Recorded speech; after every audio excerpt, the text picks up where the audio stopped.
Go. Hi there everyone, and welcome to the latest episode of RetroGamerDaz. And today we're going to be looking at a brand new segment called Is It Worth It? So I know what you're probably thinking. Retro games are a hell of a lot of money at the moment. I mean, the other day I saw admittedly mint copy of Legend of Zelda sell for 450 quid, and it was a PAL copy. Prices are just insane. So when you're looking at prices for highbrow, well-known games, what hope do we have for collecting the other stuff we want? So I thought we'll take a look at a new series and basically look at some of the games that I have which are relatively high ticket, I guess, and basically discuss, are these worth spending your money on? So first up, what we're going to do is look at Duel for the Sega Saturn. Now this is a shooter by Technosoft. It came out kind of like when the Saturn was in its heyday, but for reasons that we'll discover later, it didn't seem to go down especially well with fans. As a result, it's now become incredibly expensive, and you'll be lucky to find this for less than £300. So let's take a look at the actual gameplay, and I'll tell you whether it's worth your money or not.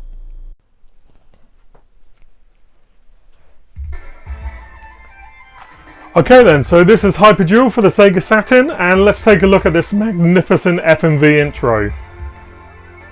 Doesn't that get the blood pumping?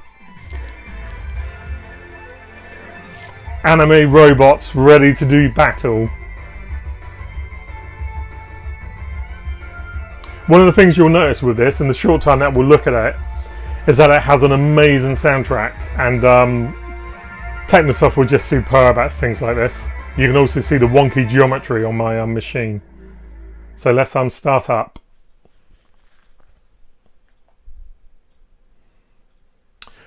Okay then, so basically what's interesting with this version of the game is it's actually two games in one, because you've got the Saturn mode, which is basically enhanced graphics and gameplay mechanics, which have been changed, and then you've got the arcade mode. So let's take a look at the arcade mode, which is what you would have played back in arcades if you were lucky enough to find it anywhere.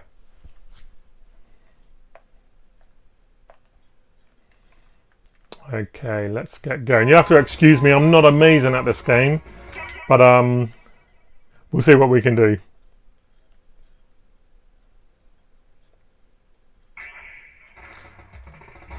Okay then, so far so awesome. You've got your typical waves of popcorn enemies. Grab your power-ups when you can. And now one thing what's interesting with this particular game is that, as you'll see, you've got two little symbols there. One of them will give you a ship, like so. The other one will grant you with a cool little robot.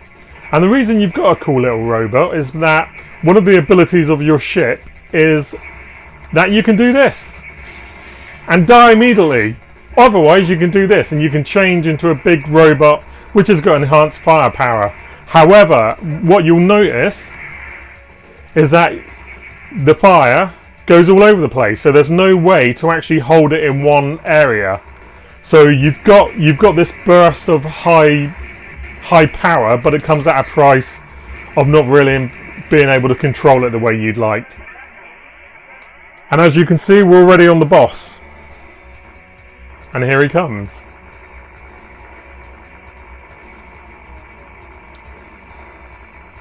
Now you do have a smart bomb of sorts with this. Basically, if you hold down both buttons, you'll do this here. It's not super effective, but it's pretty good when you're taking down smaller enemies. Oh, we'll see how we get on. And you've only got that for a limited amount of time, so watch your bar in the bottom left hand corner. So hopefully I'll be able to do this without dying. Yep, there you go, and he's dead. On to the next stage. Brilliant explosions.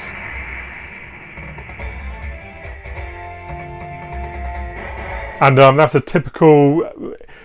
A few people say that this may have been connected to Thunder Force. I don't know how correct that is, but there's no denying it shares elements with Technosoft's earlier shooters.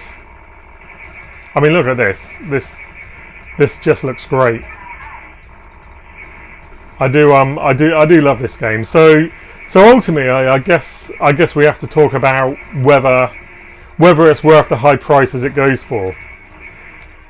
I've said that you can get it for around the £300 mark. It typically sells for a lot more than that if you want it in mint condition with like the spine and all the rest. I don't really care about too much stuff like that personally, but obviously it's nice to have if you do have the option. Do you know something? I would actually say that while £300 is an insane amount of money to spend on any sort of game, this is probably one of the best shooters on the Saturn. Easily. So while I don't think it's a great idea to just spunk 300 odd pounds, I do think you should probably look at finding a way to trade off maybe a few games in your collection in order to obtain it, because it really is something special. One of the things that unfortunately my camera is not doing here is showing off the sheer vibrancy of how great the game looks. Obviously I'm doing everything I can to ensure that this looks as nice as possible. If you have any issues with the video tech, please let me know. Although obviously remember that this is lo-fi retro, and professionalism is not in my wheelhouse. But hopefully it's giving you a good indication of what the game's like, and it is a bloody good little game. Boss is nearly done, hence, as you can tell by the flickering. Oh, come on. And he's gone. So what we're going to do now is, rather than continue on, because there's no easy way to basically reset, I'm going to quickly reset the game and we're going to go into this Saturn version so you can get a look at that.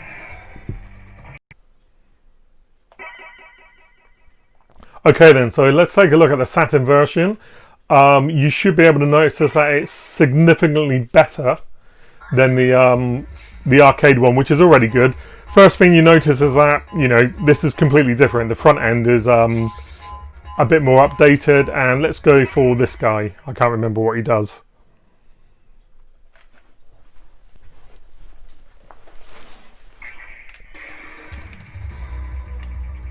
So the graphics are enhanced. There is more detail in the sprites and the general backgrounds, which hopefully you can pick up on.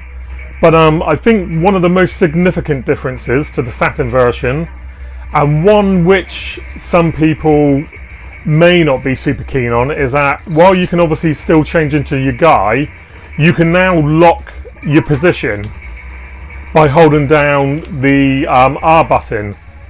So it basically gives you a lot more control over the game, and some would say that it does make it a little bit easier, but I don't think that's no bad thing, because it's quite a hard shooter. Well, I find it hard, but then I'm not amazing at video games.